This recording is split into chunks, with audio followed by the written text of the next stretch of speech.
오늘부터 에베소서에 나타난 교회의 계시를 살펴보려고 합니다. 에베소서는 AD 60년대에 바울이 회심한 지 거의 30년이 지난 그의 말년에 교회 개척 사역을 마치고 지금 로마에서 재판을 기다리는 죄수로 있었지만 가택연금 상태라서 좀과 조용한 시간을 가질 수 있었습니다. 그래서 이제 교회가 어떠한 모습으로 세워져야 하는지를 자세히 기록하여 서신으로 보낸 겁니다. 이제 첫 시간으로 교회는 성도들, 곧 신실한 자들이다 라는 주제로 말씀을 나누려고 합니다. 에베소서는 교회란 무엇인가에 대한 최고의 답변 서신이라고 말할 수 있습니다. 그러니까 교회의 기원과 본질과 속성 그리고 구성과 기능 등을 총망라한 매우 짜임새 있는 말씀입니다. 1장에서 6장까지 교회에 대한 비유가 7가지 그림으로 제시되고 있는데 오늘은 개괄적으로 그 이름을 소개하는 정도로 지나가고 차후에 자세히 말씀드릴 것입니다. 첫째, 교회는 그리스도의 몸입니다. 2장 23절에 교회는 그의 몸이니 만물 안에서 만물을 충만케 하시는 이의 충만이니라 라고 하셨는데요. 이 말은 교회의 머리이신 그리스도의 충만함을 그대로 드러내주고 표현해 줄 수 있는 것이 바로 몸으로서 교회를 그리스도의 몸이라고 말한 것입니다. 두 번째로 교회는 새 사람입니다. 2장 15절에 이 둘로 자기 안에서 한 새 사람을 지어 화평하게 하시고 라고 말씀하셨는데 교회는 그리스도의 생명을 가진 몸일 뿐만 아니라 그리스도의 인격을 가진 새 사람으로 말씀합니다. 이는 둘로 자기 안에서 한 새 사람으로 지어졌다고 하셨는데 유대인이 그리스도인이 된 경우와 이방인으로 그리스도인이 된 이 두 사람이 하나로 연합하여 한 몸과 한 인격을 가진 새 사람으로 말씀한 겁니다. 세 번째로 2장 19절에서 그러므로 이제부터 너희는 외인도 아니요 나그네도 아니요 오직 성도들과 동일한 시민이요 라고 하셨는데 교회는 그리스도를 하나님을 경외하는 성도로서 시민권을 가진 하나님의 통치 아래 있는 의무와 권리를 말씀하는 그리스도의 왕국임을 계시합니다. 네 번째로 19절 끝부분에 하나님의 권속이요 라고 했는데 권속은 하나님의 가족이므로 권리나 의무로 대하지 않고 오직 은혜로만 생명의 누림을 말씀한 것입니다.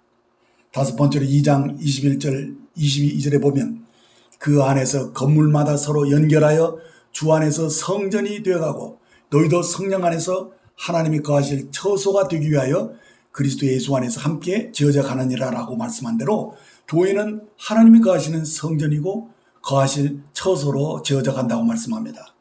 여섯 번째로 5장에서 그리스도의 신부요 그리스도의 아내로서의 교회를 말씀하고 있고요. 일곱 번째로 6장에서는 교회는 전신갑주를 입고 전쟁해야 하는 그리스도의 전사로 말씀해 줍니다. 자, 이제 오늘 본문으로 주어진 에베소 1장 1, 2절을 함께 살펴보겠습니다. 하나님의 뜻으로 말미암아 그리스도 예수의 사도된 바울은 에베소에 있는 성도들과 그리스도 예수 안에 있는 신실한 자들에게 편지하노니 하나님 우리 아버지와 주 예수 그리스도로부터 은혜와 평강이 너희에게 있을지어다. 오늘 본문 9절은 바울의 에베소 교인들에게 편지하면서 자신을 예수님의 사도라고 소개하며 은혜와 평강을 기원하고 있습니다. 우리는 여기서 편지를 보내는 사도 바울이 누구이며 편지를 받는 에베소 교인들이 어떠한 사람이며 어떤 축복을 받을 수 있는지에 대한 세 부분으로 나눠서 살펴볼 것입니다. 첫째, 하나님의 부르심을 확신하는 자들입니다. 1절 앞부분에 보면 하나님의 뜻으로 말미암아 그리스도 예수의 사도된 바울은이라고 바울은 발신자로서 자신을 사도로 소개할 때 사도는 보내심을 받은 자라는 말인데 그가 누구로부터 보내심을 받은 자인지를 밝히고 있고 또 이때 하나님의 뜻으로 말미암아 예수의 사도된 바울이라고 말씀하면서 바울은 자신의 신분과 직분과 정체성을 정확히 알고 있었음을 봅니다. 따라서 그가 하나님의 뜻 가운데 부르심을 받은 자로서 예수의 사도임을 분명히 밝힌 겁니다. 로마서 1장 1절에서도 예수 그리스도의 종 바울은 사도로 부르심을 받아 하나님의 복음을 위하여 택정함을 입었으니라고 택함을 강조했죠. 고린도서 1장 1절에서는 하나님의 뜻을 따라 그리스도 예수의 사도로 부르심을 받은 바울이라고 하나님의 뜻을 강조합니다. 갈라디아서 1장 1절에서는 사람에게서 난 것도 아니요 사람으로 말미암은 것도 아니요 오직 예수 그리스도와 그를 죽은 자 가운데서 살리신 하나님 아버지로 말미암아 사도된 바울이라고 사람이 원해서 된 것이 아니라 하나님 아버지로 말미암아 사도된 것을 확신 있게 고백한 것입니다. 그래서 바울은 자신의 부르심에 추후의 의심도 없이 확신이 가득한 고백으로 이 서신을 쓴 것입니다. 그렇습니다. 하나님의 은사와 부르심에는 후회하심이 없다고 말씀합니다. 이는 사도만이 아니라 모든 하나님의 사람들은 자신이 하나님의 것으로 부르심을 받았다는 것에 확신을 가져야 합니다. 이사야 43장 1절을 보면 야곱아 너를 창조하신 여호와께서 지금 말씀하시느니라. 이스라엘아 너를 지으신 이가 말씀하시느니라. 너는 두려워하지 말라. 내가 너를 구속하였고 내가 너를 지명하여 불러나니 너는 내 것이라 말씀합니다. 사랑하는 성도 여러분, 우리가 하나님이 지으신 피조물이고 특별히 그리스도의 보혈로 구속함을 입은 하나님의 자녀가 아닙니까? 그렇습니다. 우리는 하나님의 생명을 가진 하나님의 가족으로서 하나님의 것입니다. 이 확신이 필요하다는 겁니다. 왜냐하면 이 확신이 믿음의 출발이 되기 때문입니다. 신앙은 나에게서 출발하는 것이 아닙니다.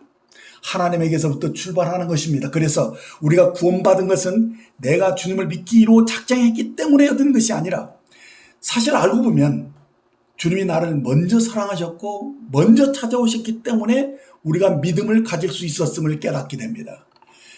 요한일서 4장 10절에 보시면 사랑은 여기 있으니 우리가 하나님을 사랑하는 것이 아니요 하나님이 우리를 사랑하사 우리 죄를 속하기 위하여 화목제물로 그 아들을 보내셨음이라고 말씀해 줍니다. 그렇습니다. 우리가 하나님을 믿을 수 있었던 것은 하나님이 나를 먼저 사랑하심으로 그 아들을 화목제물로 보내주셨기 때문입니다.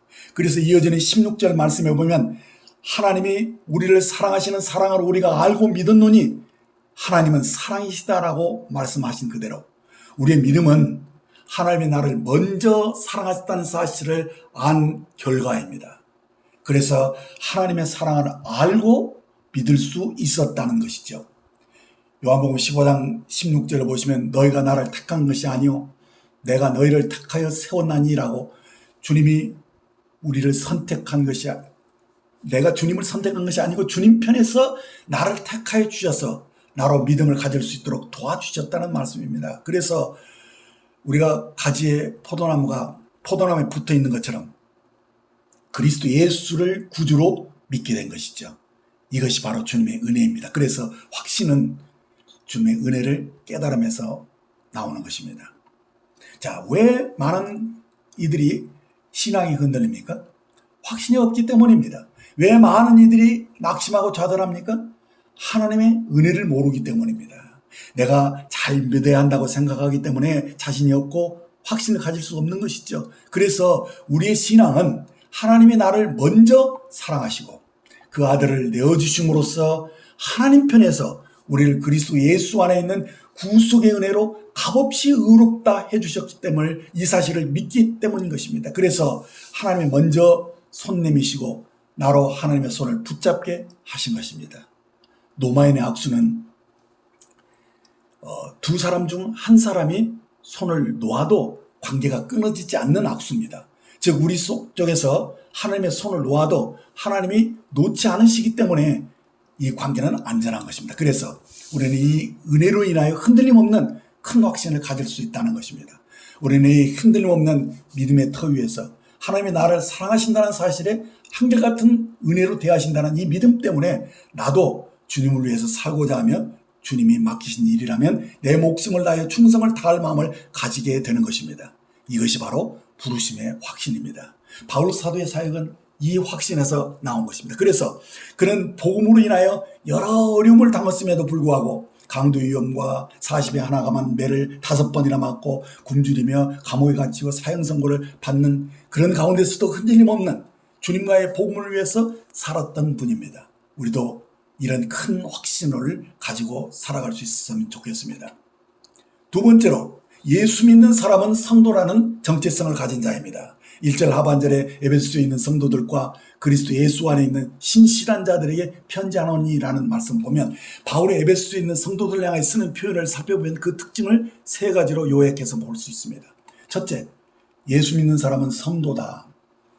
제가 만일 여러분에게 여러분은 성도이시지요? 라고 물으면 아마 모두가 아무런 동의 없이 그렇다고 대답할 것입니다. 그런데 여러분은 성자이십니까? 라고 물으면 아마 거의 많은 사람들이 나는 예수님을 믿는 성도는 맞지만 성자는 아니라고 대답할 것입니다. 자, 그런데요, 사실 이 성경에 나오는 성도라는 명칭은 영어 성경으로 보면 성자나 성도가 모두 saint입니다. 자, 그러면 왜 오늘날 교회가 성도와 성자를 다르게 보고 있는 것입니까? 그건 천주교의 영향을 받은 것 같습니다. 로만 캐톨릭은 성자의 칭호를 하나님과 가까운 사람으로 인정된 사람에게만 교회가 공적으로 제시합니다. 예를 들면 중세 유명한 신학자 성 어거스틴이나 근자에 존경받는 테라사 수녀 같은 분들을 성인으로 보는 것입니다. 저는 이 거짓말이 교회를 세상과 별로 다르지 않게 만든 그릇된 사상이라고 봅니다. 그러니까 성도라는 말이 그냥 교회에 나와서 예배드리고 봉사하고 종교 생활하는 사람으로 보는 것인데 여기서 나온 더 큰 문제는 성도와 세상 사람들이 별다른 차이가 없게 됐다는 것입니다. 세상에 사는 사람들처럼 똑같이 세속적이고 물질적이라서 믿는 사람이라고 다를 게 하나도 없다는 것입니다. 이것이 오늘날 교회의 영적 성숙이고 수준이고 또 도덕적 상태라고 봅니다. 하지만 성경은 믿는 사람을 가리켜 성도, 곧 세인트라고 말씀합니다. 이 말은 헬라어로 하기오스인데 거룩한 자를 의미합니다. 이는 도덕적으로나 윤리적으로 깨끗하거나 순결하다는 의미보다는 구별된 사람이란 말입니다. 그러니까 이 말의 뜻은 여러 개 물건 가운데서 내가 쓰겠다고 구별해서 그것을 내 것으로 내 전용으로 만든 것을 말하는 것입니다. 앞에서 보았던 이사야 43장 1절 말씀에 야곱아 너를 창조하신 여호와께서 지금 말씀하시니라 이스라엘아 너를 지으신 이가 말씀하시니라 너는 두려워하지 말라 내가 너를 구속하였고 내가 너를 지명하여 불렀나니 너는 내 것이다 라고 이 성도를 구별된 사람으로 부른 것입니다. 그래서 구약에서는 하나님의 백성을 성도라고 부른 것입니다. 그래서 선택된 백성이라는 뜻이 나왔는데 그러니까 이스라엘 백성이라고 도덕적으로 윤리적으로 더 깨끗했던 것은 아닙니다. 이스라엘 백성이 다른 점은 하나님을 섬기는 백성이라고 말하는 것입니다. 여기서 선민사상이 나왔는데 이 선민사상이 부정적인 이미지가 강한 용어지만 사실 선민, 택한 백성이란 이 뜻은 하나님께 부름을 받아 거룩한 백성이 되었다는 의미를 가진 것입니다. 그러므로 오늘날 우리는 성도의 진정한 의미를 되찾아야 한다고 봅니다. 그러니까 우리의 신앙 고백이 나는 성도로서 세상에 속한 사람이 아니라 하나님께 부름을 받아 하나님의 자녀로서 나의 시민권은 땅에 있지 않고 하늘에 있다. 나의 생명은 하나님의 생명책에 기록된 거룩한 하나님의 자녀로서 지금 나는 죽어도 천국에 갈 수 있다. 라는 세상과 구별된 거룩한 의식으로 사셔야 한다는 것입니다. 자, 두 번째 성도는 거룩한 삶을 사는 자입니다. 우리가 세상과 구별된다는 것은 율법주의적인 독선적인 생각으로 우리만 구원받았다는 오만한 태도를 가지라고 하는 것이 아닙니다. 우리가 세상과 다른 거룩한 삶, 구별된 삶을 살고 있어야만 우리를 구원하는 복음의 능력이 살아서 역사할 수 있기 때문입니다. 오늘날 교회가 세상과 다르지 않기 때문에 세상이 교회를 봐도 감동을 받지 않고 마음을 열지 않는다는 것입니다. 어디서부터 이런 일들이 생긴 것입니까? 나는 성도다. 나는 구별된 사람이다. 라는 이 의식이 분명하지 않은 데서 나타난 현상이라고 봅니다. 우리가 세상 사람과 다른 것이 무엇입니까? 우리가 죄상을 받았으면 극적으로 일어난 변화가 무엇입니까? 부활하신 주님이 우리의 생명 주는 영으로 오셨기 때문에 우리 안에 하나님의 생명이 있고 거듭난 사람이 된 것입니다. 영이 달라졌기 때문에 우리가 세상을 보는 가치 기준이 달라진 것입니다.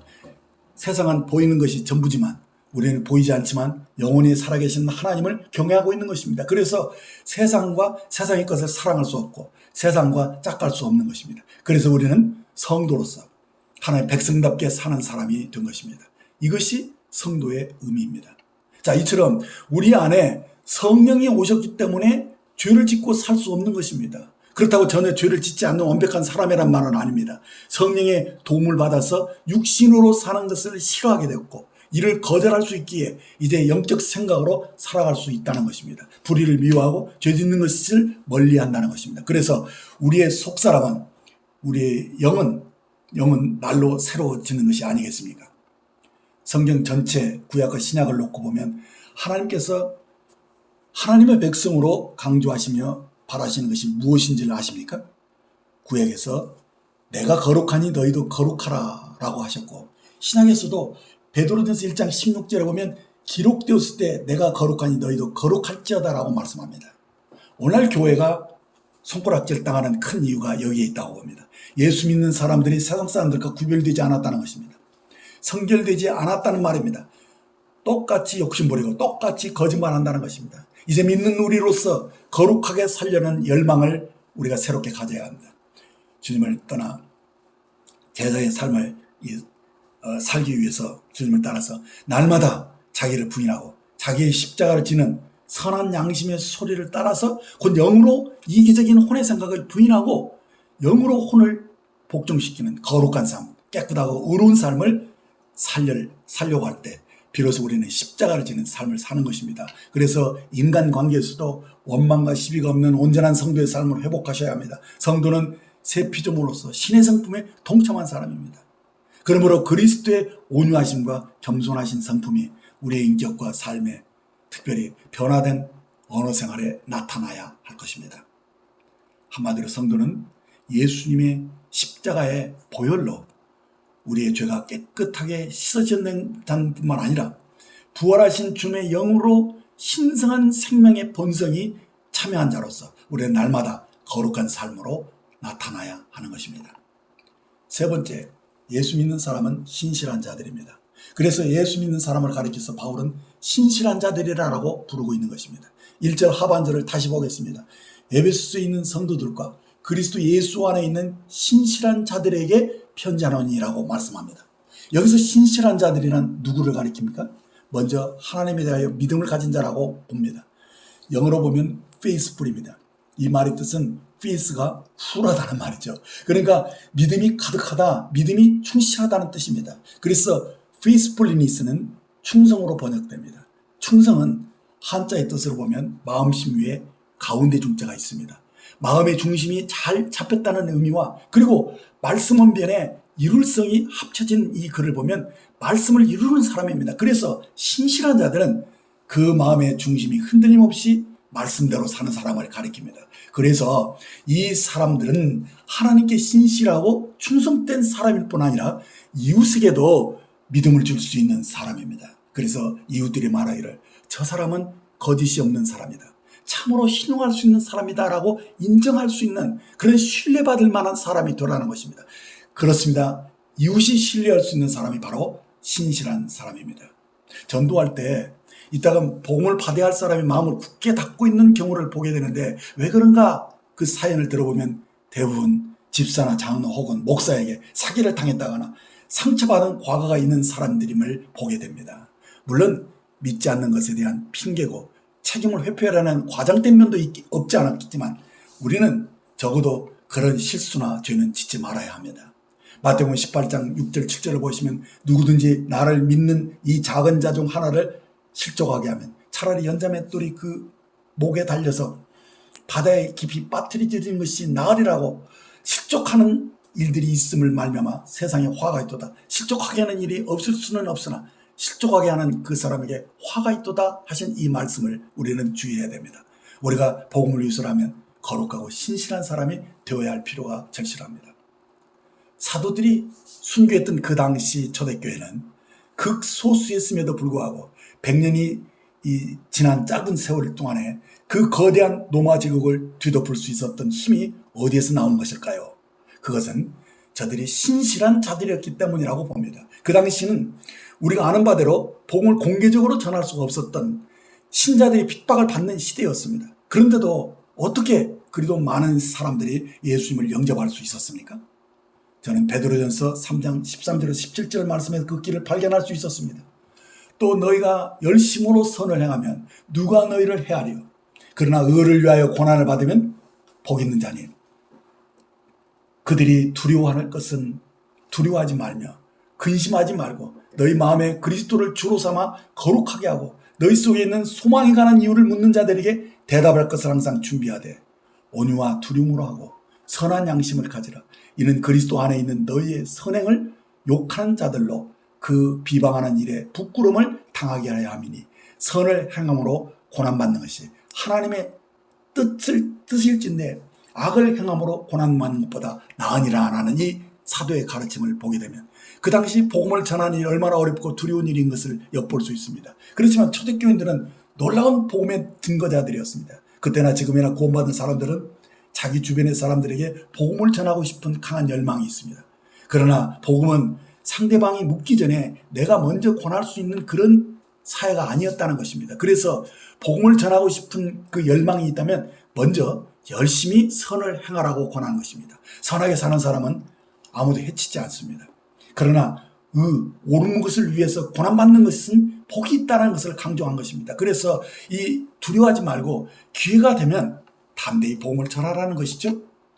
어느 경우가 가장 좋은 기회가 될까요? 너희 속에 있는 소망에 관한 이유를 묻는 자가 나타났을 때인 것입니다. 그런데 이런 기회가 아무에게나 생기는 것은 아닙니다. 그래서 바로 그 앞에 무엇이 놓여 있었습니까? 두려워하지 말라, 근심하지 말고 너희 마음에 그리스도를 주로 삼아 거룩하게 하고라고 하는 말씀이 놓여 있는 것을 봅니다. 그렇습니다. 누구에게나 복음을 전할 수 있는 절호의 기회가 주어지는 것은 아닙니다. 누구에게 주어집니까?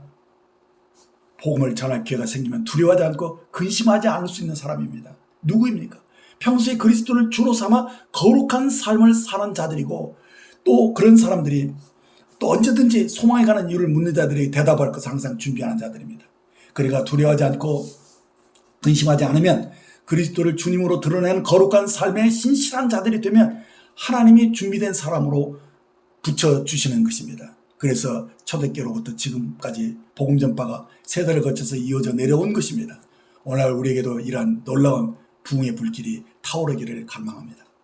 바울이 쓴 다른 서신을 보아도 그리스도 예수 안에라는 말이 매우 자주 언급된 것을 볼 수 있습니다. 특별히 오늘 본문에서 신실한 자들이라는 이 말씀 앞에 그리스도 예수 안에 신실한 자들에게 편지하노라라고 말씀합니다. 그리스도 예수 안에라는 말이 나온 것입니다. 이 말의 뜻이 무슨 말입니까? 이 말의 의미는 우리가 그리스도와 연합했다는 말입니다. 그러니까 그리스도와 함께 십자가에 죽었고 함께 장사 지는 바 되었고 함께 부활함으로써 그리스도가 이루신 구원의 사역에 구체적으로 그에 동참한 것입니다. 나의 것이 되었다는 의미입니다. 그래서 내가 그리스도 안에 있고 내 안에 그리스도가 계심으로 인해 하나로 연합되었기 때문에 그리스도 예수 안에라고 말씀한 것입니다. 여기에 우리가 신실한 자들로 살아갈 수 있는 원천이 있다는 것입니다. 우리는 거듭난 자들이기 때문에 언제나 신실한 자들이 되고자 하는 강한 열망이 있습니다. 그러나 이것이 우리의 애씀이나 결심으로만 유지되는 것은 아니라는 것입니다. 왜냐하면 우리의 영이 거듭났을지라도 어디까지나 우리는 몸을 가졌고 여러 가지 부정적인 요인들이 남아 있습니다. 그래서 때로 힘이 붙이고 낭망할 때가 있다는 것입니다. 그래서 우리의 노력이나 결심으로 이것이 잘 유지되기가 어렵습니다. 그래서 우리에게 은혜가 필요합니다. 우리가 늘 신실한 자로 살 수 있는 원동력은 그리스도 예수 안에 있는 그 은혜의 진리를 우리가 의식하고 믿음으로 사는 것입니다. 그래서 신실한 자들이라는 말씀 앞에 그리스도 예수 안에라는 든든한 은혜의 말씀이 있다는 것입니다. 이것이 없이는 내 힘으로나 결심만으로 신실한 자가 될 수 없는 것입니다. 그래서 사도 바울은 세 번째로 그리스도 예수 안에 있는 사람들이 받아 누릴 수 있는 축복을 선언해 주고 있습니다. 2절에 보시면 하나님 우리 아버지와 주 예수 그리스도로부터 은혜와 평강이 너에게 있을지어다라고 말씀합니다. 이 말은 초대교회에서 일반적으로 사용했던 전형적인 인사말입니다. 그러니까 성도들을 만났을 때 주고받는 일종의 축복과 기원입니다. 하지만 이 두 단어는 은혜와 평강은 바울 서신을 키워두고 에베소서의 주자라고 해도 과언이 아닐 것입니다. 그만큼 우리에게 중요하고 중심된 용어입니다. 교회는 언제나 은혜와 평강이 있어야 합니다. 이것이 빠지거나 소홀히 되면 교회가 교회되지 못하게 됩니다. 그래서 은혜와 평강은 교회 공동체의 처음이고 나중이라고 해도 무방할 것입니다. 항상 은혜가 먼저 언급되고 평강이 나중에 나오는 것은 은혜는 평강의 원인이 되고 평강은 은혜의 결과이기 때문입니다. 그렇다면 은혜가 무엇입니까?